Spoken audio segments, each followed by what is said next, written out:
তারপরের শব্দ হলো ফাতাহ। ফাতাহ শব্দের শাব্দিক অর্থ হলো বিজয়, কিন্তু ফাতাহ শব্দের মূল অর্থ হইল উদ্দেশ্য পূরণ হয়ে যাওয়া। উদ্দেশ্য পূরণ হয়ে যাওয়া, যেই উদ্দেশ্যে আমি পরিশ্রম করতেছি, যেই উদ্দেশ্যে আমি চাইতেছি, সেই উদ্দেশ্য কি হয়ে যাওয়া? পূরণ হয়ে যাওয়া, অর্জন হয়ে যাওয়া, একে বলে কি? ফাতাহ।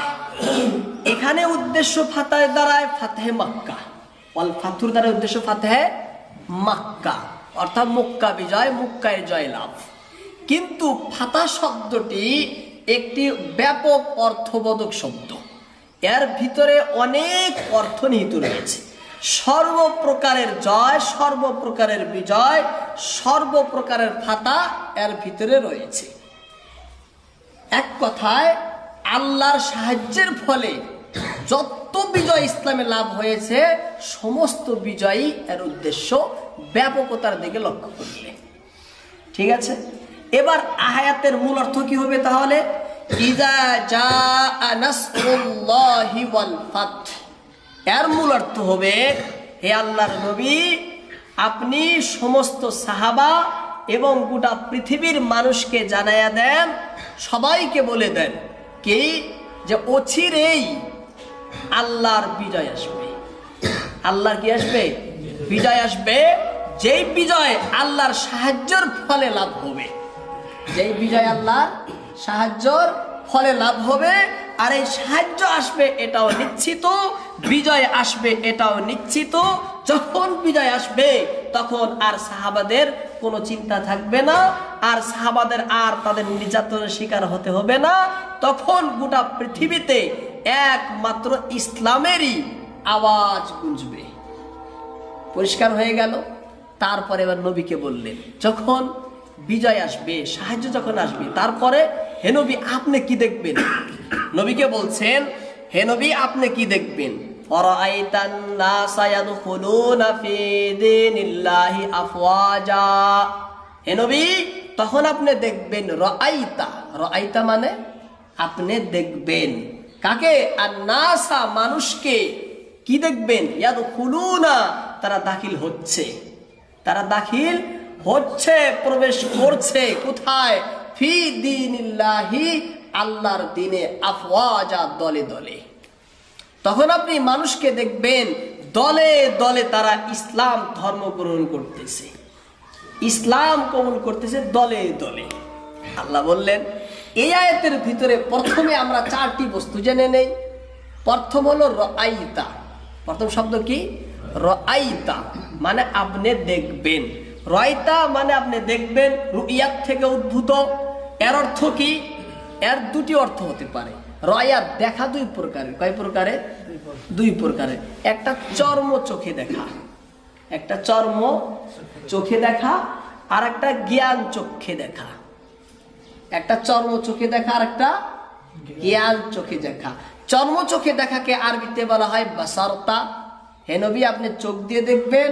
আর জ্ঞান চোখে দেখা বলা হয় নবীকে আলিমতা, হে নবী আপনি জানবেন। রাআইতা নাস, হে নবী আপনি জানবেন, হে নবী আপনি দেখবেন। তাফসীরে আবি সৌদের ভিতরে লিখেছেন।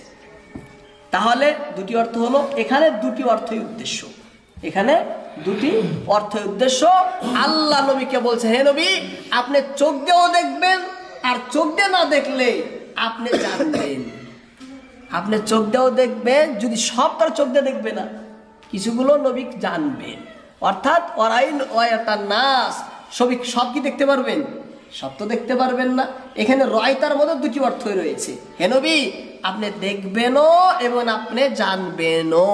কি জানবেন? আন-নাসা, মানুষকে ইসলামে দাখিল হতে দেখে।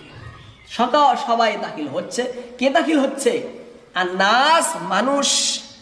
এই মানুষ দ্বারা উদ্দেশ্য কি এখানে? এখানে মানুষ দ্বারা উদ্দেশ্য হলো আরবের কাফির। কারা? আরবের কাফির ও মুশরিকরা। আরবের কাফিরদেরকে এখানে কি বলা হচ্ছে? এখানে নাস বলা হয়েছে। তাহলে বলা দরকার ছিল অরাইতান নাস, না বলে অরাইতাল আরাবা। যদি আরবি উদ্দেশ্য হয় তাহলে নাস না আরবি বলতেন, নাস কেন বললেন? এটা প্রশ্ন জায়গা না এখানে। যদি নাচ দ্বারা উদ্দেশ্য কে হয়, আরবরাই হয়, আরবিয়ানরাই হয়, তাহলে আল্লাহ তাআলা ডাইরেক্ট আরবি বলে দিতেন। নাচ কেন বললেন? এর কারণ তুলে ধরেছেন কোথায়? তাফসীরে রাজির ভিতরে। তিনি বলছেন, দেখো আসলে আল্লাহ পাক মানুষকে দিয়েছেন আক্কেল, ব্রেন, বুদ্ধি, মস্তিষ্ক দিয়েছেন, বোঝার ক্ষমতা দিয়েছেন। কেন দিয়েছেন? আল্লাহ বলছেন আমি মানুষকে সৃষ্টি করেছি আমার ইবাদতের জন্য। কিসের জন্য? আমার ইবাদতের জন্য, আমার সাধনা, বন্ধনা, জিকির, আজকার, তসবিহ, তাহলিলের তরেই আমি গোটা মানুষকে সৃষ্টি করেছি। যখন মানুষ জগতে আসার পরে তার আসল উদ্দেশ্যকেই ভুলে যায়, তার আসার লক্ষ্যকেই যখন সে হারিয়ে ফেলে, এর দ্বারাই বোঝা গেল তার মস্তিষ্ক নেই, তার আকল নেই। তার কি নেই? আকল নেই। বারবার সুন্দর করে বুঝানোর পরে আপনার ছেলেকে বললেন যাও বাজার থেকে একটা বস্তু নিয়ে এসো। কয়টা বস্তু? শুধুমাত্র একটা। আসার পরে আব্বা ভুলে গেছি। আবার পাঠাইলেন, আব্বা ভুলে গেছি। আবার পাঠাইলেন, আব্বা ভুলে গেছি। বারবার যদি ভুলে, ছেলে কি বলবে? যে আর মস্তিষ্কই নাই। কি নাই? এর মস্তিষ্কটাই কি হয়ে গেছে? বিলীন হয়ে গেছে। আল্লাহ রাব্বুল আলামিন মানুষকে এই জগতে 60, 70, 80 বছর হায়াত দিয়েছে। আর হায়াতের পরে একদম বাল্যকাল থেকে নিয়ে বৃদ্ধকাল পর্যন্ত অহরহ বারবার তার ওয়ারিসদেরকে দিয়ে, আলিম উলামা দিয়ে, নবী রাসূল দিয়ে, আউলিয়াদেরকে দিয়ে একই কথা শোনাইছেন না বারবারে? যে তোমাদেরকে সৃষ্টি করা হয়েছে ইবাদতের জন্য, তোমাদেরকে সৃষ্টি করা হয়েছে আল্লাহর ইবাদতের জন্য। এত বারবার শোনার পরেও যখন মানুষ আল্লাহর ইবাদতে লাগে না, আল্লাহর দ্বীন স্বীকার করে না, ইসলাম কবুল করে না, এখনো কুফুরে থাকে, এখনো শিরকে থাকে, তার আকল নাই, তার ব্রেন নাই, তার বুদ্ধি নাই, বিবেক নাই, সে মানুষের মধ্যে পড়ে না। সে কিসের মধ্যে পড়ে না? মানুষের মধ্যে পড়ে না। হ্যাঁ, মানুষের মধ্যে কারা পড়ে? যারা পড়ে, যারা দ্বীনে আসে, ইসলামে আসে, কোরআন নামাজ পড়ে, আল্লাহর ইবাদত করে, যারা আল্লাহর হককে যারা গ্রহণ করে নেয়, তারা মানুষ। এই জন্য এখানে মানুষ বলেছেন। এই জন্য এখানে কি বলেছেন? মানুষ বলেছেন, যাতে এই কথাটা আল্লাহ তুলে ধরতে পারেন। অরাইতান নাস ইয়াদখুলুনা, মানুষরা কি করবে? দলে দলে দলে দলে তারা ইসলামে ইয়াদখুলুনা, দাখিল হবে। কোথায়? ফি দীনিল্লাহ। কোথায় দাখিল হবে? দীনিল্লাহ, আল্লাহর দ্বীন। প্রশ্ন, আল্লাহর দ্বীন কি হবে? না প্রশ্ন। আল্লাহর দ্বীন হলো ইসলাম। আল্লাহর দ্বীন কি? আল্লাহর দ্বীন কি? ইসলাম। তার মানে ইসলামে দাখিল হবে। আল্লাহর দ্বীন যে ইসলাম, এর দলিল আল্লাহ বলছেন ইন্নাদ-দীনা ইনদাল্লাহিল ইসলাম, আল্লাহর নিকটে একমাত্র ধর্মই হলো ইসলাম। তাহলে আল্লাহর দ্বীন বলতে ইসলামও যাবে না? অন্য আয়াতে আল্লাহ বলেন ইসলাম ছাড়া অন্য কোনো ধর্ম আল্লাহ গ্রহণ করবেন না। ইসলাম ছাড়া অন্য কোনো ধর্ম গ্রহণই করবেন না আল্লাহ তাআলা। এর দ্বারা কি বোঝা গেল? ইসলামই হলো আল্লাহর নিকটে একমাত্র দিন। তাহলে ফি দীনিল্লাহর মধ্যে এই দিন দ্বারা উদ্দেশ্য কি হবে? দিন দ্বারা উদ্দেশ্য কি হবে? ইসলাম হবে না? তাহলে ফি দীনিল্লাহ মানে আল্লাহর দিন। 4 নম্বর বস্তু হলো আফওয়াজা। আফওয়াজা এর শাব্দিক অর্থ হলো দলে দলে। শাব্দিক অর্থ কি? দলে দলে। যখন ইসলামের শুরু লগ্ন থেকেই 1 জন 2 জন এইভাবে ইসলামে দাখিল হচ্ছিল, এভাবে হচ্ছিল না? ধীরে ধীরে এইভাবে এক এক করে সবাই কি করে?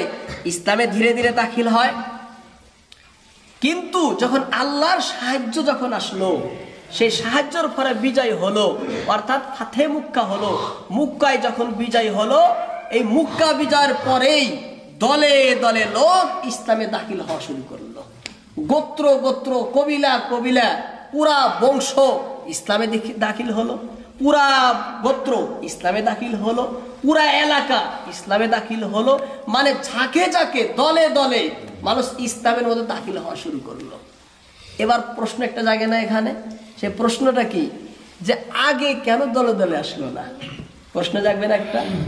আগে কেন দলে দলে মানুষ ইসলামে আসলো না? এই বিজয়ের পর কেন আসলো? প্রশ্ন জাগবে না এটা? এই প্রশ্নের তাফসীরে জবাব রয়েছে। তাফসীরে লেখেন যে দেখো, মুক্কা, এই মুক্কার যেটা এরিয়া, এই মুক্কার এরিয়ার ভিতরে কুরাইশ বংশ ছিল, শুধু মক্কাতে নাই, গোটা আরবই নয়, গোটা পৃথিবীর ভিতরে সব থেকে উঁচা বংশ ছিল কুরাইশ বংশটা। সৈয়দ বংশ গোটা পৃথিবীর ভিতরে সব থেকে শ্রেষ্ঠ, সব থেকে উঁচা, সব থেকে শক্তিশালী, সব থেকে মর্যাদাপূর্ণ বংশ ছিল। যেই বংশে আমাদের নবী মুহাম্মদ রাসূলুল্লাহ আল্লাহ পাঠাইছেন, সে কুরাইশ বংশের উপরে গোটা পৃথিবীতে আর কোনো বংশ ছিল না। পাঠান কন, খান কন, যত পাঠান থাক, যত খান থাক, সমস্ত খান, সমস্ত পাঠান বংশ সবার ঊর্ধ্বে ছিল কুরাইশ বংশ। সবার ঊর্ধ্বে কি ছিল? কুরাইশ বংশ ছিল। সেই কুরাইশ বংশের ভিতরে কিছু লোক তো ঈমান আনছেন, অধিকাংশরা ঈমান আনেনি। আর তাদের আয়ত্তে ছিল, অধীনে ছিল কাবা ঘর। তাদের আয়ত্তে কি ছিল? কাবা ঘর ছিল। যেখানে হাজিরা হজ করতে যান, সেই কাবা ঘরের মুতাল্লি ছিল কারা? আল্লাহর নবীর বংশধর কুরাইশরা। তারা তো ঈমান আনেনি। তখন আরবের লোকেরা দেখে, আর আরবের লোকের ভিতরে পড়াশোনা কম ছিল, পড়াশোনা কম ছিল না। আল্লাহ তাদের কোরআনের সূরা জুমার 2 নম্বর আয়াতের ভিতরে উম্মিকিন বলছেন, নিরক্ষর বলছেন। কি বলছেন আল্লাহ তাআলা? নিরক্ষর। যে আরবরা ছিল উম্মি, নিরক্ষর, তারা পড়াশোনা করতো না, বেশি শিক্ষা নিত না তারা। সেই আরব তারা কি করতো? মনে করতো, ভাবতো, তাদের বিশ্বাস ছিল, তাদের আস্থা ছিল যে কাবা ঘরের যারা দায়িত্বে থাকে তারাই সত্য। কাবা ঘরে যারা কি থাকে? দায়িত্ব থাকে, অধীনে যারা থাকে তারাই সত্য, তারাই হকের উপরে।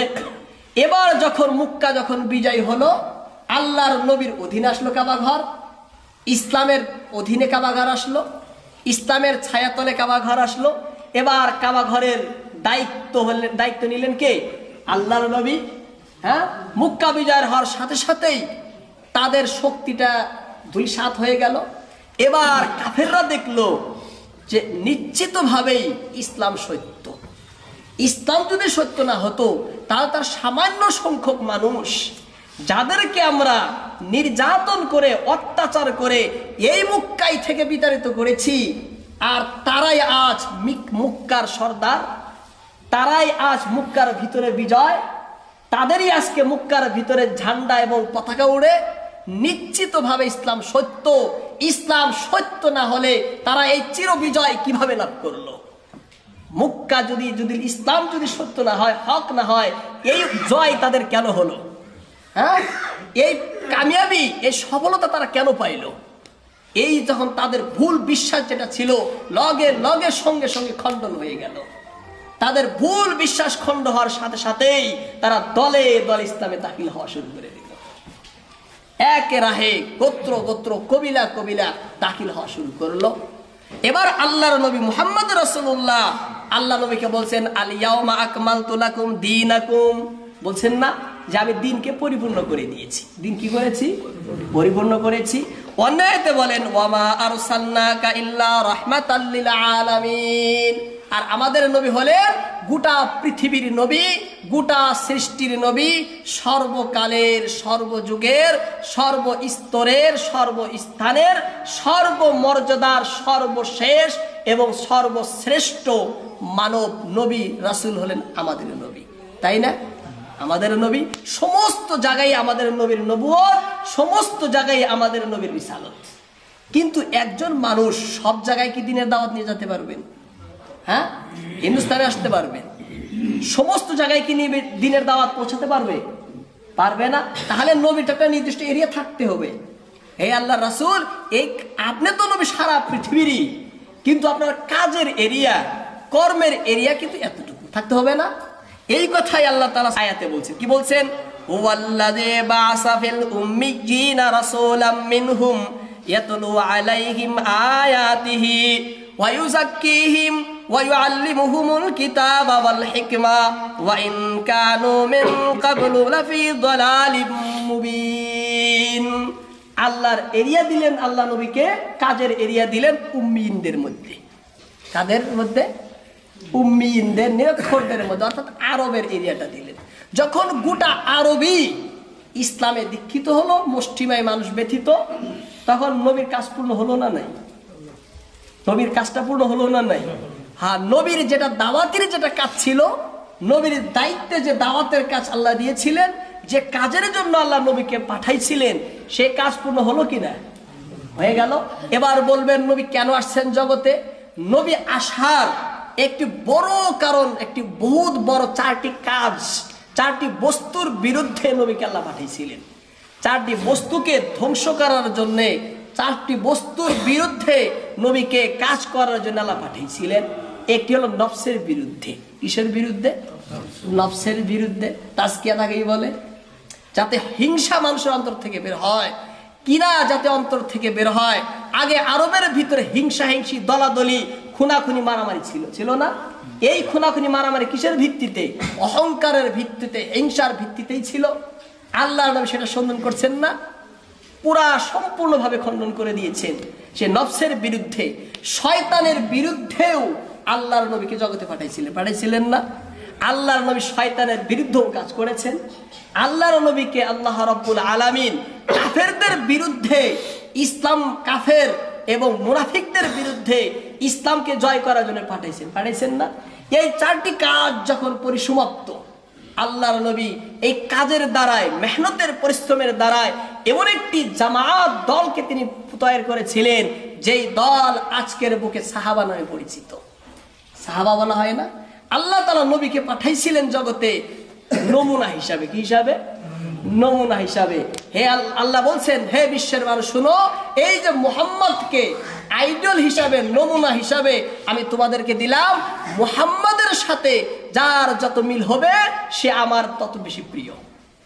আমি এর মতো মানুষ হতে বলছি। আল্লাহ তো দুনিয়ায় পাঠাইছেন। আমরা তো জিজ্ঞেস করবো আল্লাহ, সে আল্লাহ আপনি কি ধরনের মানুষ চান, কি ধরনের ইবাদত আমরা করব দুনিয়াতে? আল্লাহ নমুনা হিসাবে আমাদের নবী মুহাম্মদ রাসূলুল্লাহকে পাঠাইছেন। এই যে মুহাম্মদকে দিলাম, এই যেভাবে চলে, যেভাবে উঠে, যেভাবে খায়, যেভাবে লেনদেন করে, যেভাবে হাসে, যেভাবে কাঁদে, সমস্ত কিছুই আমার কাছে প্রিয়। সমস্ত কিছু আমার কাছে প্রিয়। একজন মানুষ চিন্তা করবে, একজন মানুষ আমল করবে, একজন মানুষ উঠা বসা করবে, একজন মানুষ খাবে, চলবে না। যাবতীয় বস্তু যদি তোমার মুহাম্মাদের সাথে মিলে যায় তাহলে তুমি পরিপূর্ণ মানুষ। এমন মানুষই আমি বানাবার জন্য, হওয়ার জন্য আমি তোমাদেরকে জগতে পাঠাইছি। নমুনা হিসাবে আল্লাহ তাআলা কি করেছেন? নবীকে দিয়েছিলেন। এবার আল্লাহর নবী নিজের মেহনতে, সেই মানুষ, যে মানুষ আল্লাহ চান, নিজের মেহনতে একটা জামাত তৈরি করেছিলেন, যাকে সাহাবা বলে। যাকে কি বলে? সাহাবা বলে। সাহাবারা সত্যের মানদণ্ড, সাহাবারা সত্যের মানদণ্ড, হকের মাপকাঠি, সততার কষ্টি পাথর। সাহাবাদের পথে কেউ যদি চলে সে নিশ্চিতভাবে জান্নাতি। সাহাবাদের অনুসরণেই আসল অনুসরণ। সাহাবাদের কি আল্লাহর নবী আমাদের জন্য নমুনা দিয়েছেন। আল্লাহ দিয়েছেন নমুনা নবীকে আমাদের জন্য, আর নবী সাহাবাদেরকে নমুনা হিসেবে রাখছেন আমাদের জন্য। কথা ক্লিয়ার? বুঝতে পারলাম? হ্যাঁ, নবীর মেহনতে, নবীর পরিশ্রমে পরিপূর্ণ কাজ নবী যখন করছেন, তখন আল্লাহ আয়াত নাজিল করে দিয়েছেন, আল ইয়াউমা আকমালতু লাকুম দীনাকুম। ধর্ম পরিপূর্ণ। এখন ইসলাম কি হয়ে গেছে? পরিপূর্ণ হয়ে গেছে। আল্লাহ আয়াত নাজিল করলেন। আর আয়াতের এখানে যেটা সূরা নাসরের ভিতরে আল্লাহ বলছেন কি, যে সাহায্য আসবে, বিজয় আসবে, তখন দেখবেন মানুষ দলে দলে ইসলামে আসছে। এর অর্থ হলো এটাই যে নবী আপনাকে যে কাজের জন্য জগতে আমি পাঠাইছিলাম সে কাজ পূর্ণ হয়ে গেছে। সে কাজ কি হয়ে গেছে? পূর্ণ হয়ে গেছে। এবার আপনি তৈরি করেন আখিরাতের। কিসের তৈরি করুন? আখিরাতের। আখিরাতের তৈরি কি? ফাসাব্বিহ বিহামদি রাব্বিকা ওয়াস্তাগফির। আপনি আল্লাহর কি করেন? প্রশংসা সহ তাসবিহ বর্ণনা করুন। ওয়াস্তাগফিরু, এবং আপনি ইস্তিগফার করুন। কারণ আখিরাতের সফর আপনার শুরু হয়ে গেছে। অচিরেই আমি আপনাকে ডেকে নিব। অচিরে আপনাকে কি নিব? আমি ডেকে নিব। আপনি তাসবিহ পড়ুন। তাসবিহ দ্বারা উদ্দেশ্য কি? কেউ বলছে আল্লাহর গুণগান বেশি করে বলা, কেউ বলছে নামাজ পড়া। দুটা অর্থে হতে পারে। আল্লাহ নবী অনেক অধিক নামাজ পড়ছেন, তারপরে একদম নামাজ পড়তে পড়তে পাও মুবারক ফুলে গেছে হাদিসের ভিতরে। এবং আল্লাহর নবী তাসবিহ খুব পড়েছেন। কি পড়েছে? তাসবিহ খুব পড়েছেন। তাসবিহ তাহলিল। হযরত আয়েশা সিদ্দিকা রাদিয়াল্লাহু তাআলা আনহা বলেন যে আল্লাহর নবী প্রত্যেক নামাজের পরে বলতো, সুবহানাল্লাহি রাব্বানা ওয়া বিহামদিকা আল্লাহুম্মা গফিরলি, এই দোয়াটা পড়তেন। এই আয়াতে নাযিল হওয়ার পরে বেশি বেশি পড়তেন। কি পড়তেন? সুবহানাল্লাহ, সুবহানাকা রাব্বানা, হে আল্লাহ, হে আমাদের প্রতিপালক, আপনি পবিত্র, ওয়া বিহামদিকা আল্লাহুম্মা গফিরলি, আপনি পবিত্র, আপনার পবিত্রতা ঘোষণা করছি আপনার প্রশংসা সহ, আল্লাহুম্মা গফিরলি, হে আল্লাহ আপনি আমাকে মাফ করে দিন। এটা বলতেন। আর হযরত উম্মে সালামা রাদিয়াল্লাহু তাআলা আনহা বলেন যে আল্লাহর নবী উঠতে বসতে চলতে ফুরতে সর্বদাই এই দোয়াটা পড়তেন। কি? সুবহানাল্লাহি ওয়া বিহামদিহি আস্তাগফিরুল্লাহ ওয়া আতুবু ইলাইহি, সুবহানাল্লাহি ওয়া বিহামদিহি আস্তাগফিরুল্লাহ ওয়া আতুবু ইলাইহি। আল্লাহর তাসবিহ বর্ণনা করতেন, আল্লাহর মাফও চাইতেন। আল্লাহ কি চাইতেন? মার্জনা চাইতেন, মাফি চাইতেন, সব সময় আল্লাহ নবী পড়তেন এটা। এই আয়াত আস্তাগফিরুল্লাহ, এবার প্রশ্ন জাগবে, আল্লাহ বলছেন যে আপনি আস্তাগফার পড়েন, ইস্তিগফার করেন, মাফি চান আমার কাছে। এবার প্রশ্ন, আল্লাহ নবী তো মাসুম না, যখন নিষ্পাপ তারপরেও কেন আল্লাহ তাকে মাফি চাইতে বললেন? এর অনেকটি তাফসীর লিখেছেন। তাফসীরে তাদরিসুল কোরআনের ভিতরে লেখেন যে এখানে আল্লাহ তাআলা কি করেছেন, নবীর দ্বারা এমন শুদ্ধ কাজ কিন্তু অনুত্তম হয় না এরকম কাজ, কিন্তু শুদ্ধ, এটাও শুদ্ধ এটাও শুদ্ধ, এর ভিতরে এটা শ্রেষ্ঠ এটা কম শ্রেষ্ঠ, এরকম হয় না। দুটা কাজ দুটাই শুদ্ধ, কিন্তু এটা বেশি শুদ্ধ এটা কম শুদ্ধ হয় না এরকম। যেটা কম শুদ্ধ এমন কাজ নবীর দ্বারা হয়েছে যেমন আল্লাহর নবী এক সময় কাফেরদেরকে দাওয়াত দিচ্ছেন, বড় বড় লিডারদের সর্দারকে দাওয়াত দিচ্ছেন, এমন সময় আব্দুল্লাহ ইবনে মাকতুম হাজির হলেন। আব্দুল্লাহ ইবনে মাকতুম হাজির হলে নবীকে ডাকতেছেন, কিন্তু নবী তার দিকে কর্ণপাত দিচ্ছেন না, কান দিচ্ছেন না। কেন দিচ্ছেন না? এই দাওয়াতের কারণে, অর্থাৎ কাফেরদেরকে দিন বুঝ দিতেছেন, দিনের তালিম, দিনের শিক্ষা দিতেছেন। আল্লাহ নবী উত্তর দিলেন না। উত্তর না দেওয়ার পরে আল্লাহ তাআলা সূরা আবাসা ওয়াতাওয়াল্লা নাযিল করে দিলেন। হে নবী আপনি কেন তার থেকে মুখ ফিরালেন? সেই সূরা, এটা আল্লাহ তাআলা নবীকে বুঝাইলে, হে নবী আপনি যদিও সাহাবা, যদিও আপনার দুটাই আপনার জন্য কাজ, কিন্তু এখানে আপনার জন্য বেশি দায়িত্ব এর উত্তর দেওয়াটা। বেশি দায়িত্ব কার উত্তর দেওয়াটা? এই সাহাবীর উত্তর দেওয়াটা। যদিও কাজ দুটাই শ্রেষ্ঠ, দুটাই উত্তম, কিন্তু বেশি শ্রেষ্ঠ সাহাবার উত্তর দেওয়াটা। এই ধরনের কাজ তো হয়েছে। এই জন্য কাজের জন্য আপনি ইস্তেগফার করেন, এটা একটা তাফসীরে লিখেছেন।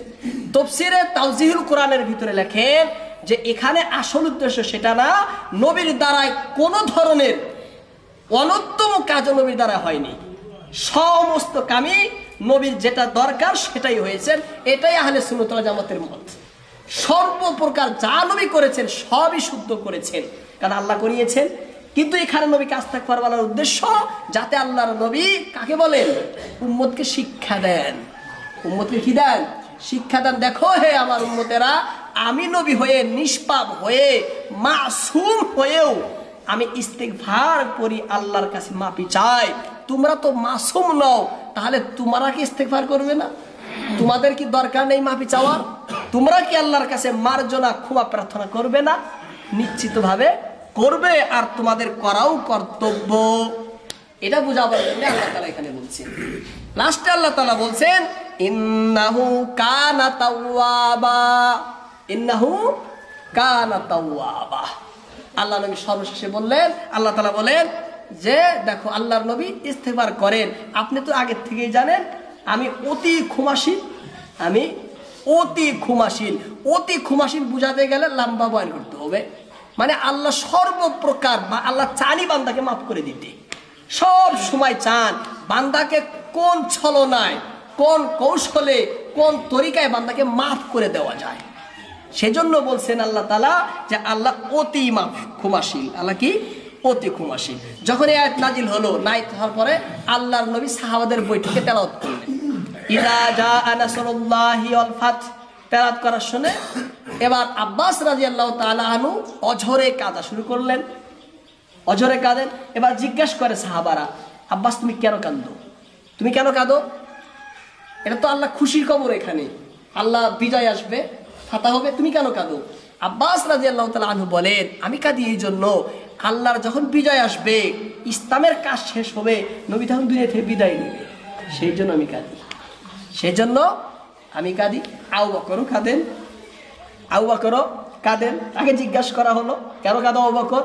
এখানে তো আল্লাহর নবী দুনিয়া থেকে বিদায়ের ইঙ্গিত রয়েছে।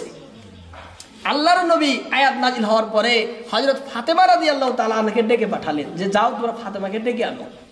আনার পরে বলেন, ফাতেমা আমি তো দুনিয়া থেকে বিদায় নিব, আল্লাহ আমাকে দুনিয়া থেকে বিদায় হওয়ার ইঙ্গিত ইশারা আগেই দিয়ে দিয়েছেন। এ শুনে ফাতেমা রাদিয়াল্লাহু তাআলা হযরত কাঁদা শুরু করলেন। যখন ফাতেমা কাঁদে, নবী সান্ত্বনা দেন ফাতেমাকে, ফাতেমা আমার পরিজনের ভিতরে সর্বপ্রথম তুমি আমার সাথে মিলবে, আমার পরিজনের ভিতরে সর্বপ্রথম তুই আমার সাথে মিলবে। তখন ফাতেমা তখন কান্দা সান্ত্বনা করে, তখন থামান। আল্লাহ পাক এই সূরার ভিতরে যেমন ইসলাম বিজয়ের কথা বলেছে, তেমনি দুনিয়ায় থেকে নবীকে বিদায়ের কথাও বলেছেন। এখন তার নবী দুনিয়ায় এখন তো নেই, যখন সেই সময়ের কথা আল্লাহ পাক আমাদের সকলকেই আয়াতের প্রতি, কোরআনের প্রতি, রাসূল এবং হাদিসের প্রতি আমল করার তৌফিক দিন, এবং সকলেইকে যেন আল্লাহ তাআলা আল্লাহর এবং রাসূলের মুহাব্বত অন্তরে দিন, এবং রাসূলের পথে আল্লাহর চাওয়া মোতাবেক চলার তৌফিক দিন। ওয়া মা আলাইনা ইল্লাল বালাগ।